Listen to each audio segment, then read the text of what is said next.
Преди 15 години, когато за първ път се опитвах да създам нещо онлайн, нямаше толкова информация, колкото има и днес. Най-верният ми учител тогава бяха грешките, които допусках ежедневно и 2-3 човека, които отделяха от времето си, за да ми помагат с подкрепа и съвети.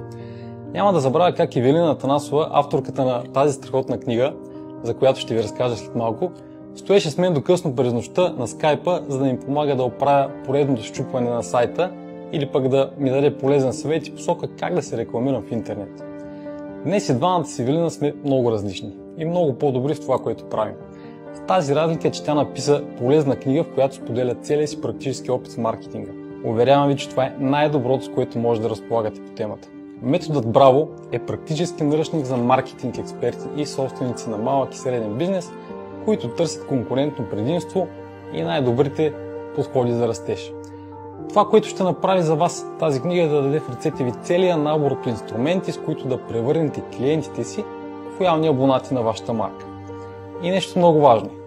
Запомнете числото 328. Това е страницата, на която да отворите, когато си вземете книгата, за да прочетете историята на момчето, на което Ивелина помагаше преди 15 години, за да стане човекът, за lifehack.bg. Браво! Иве!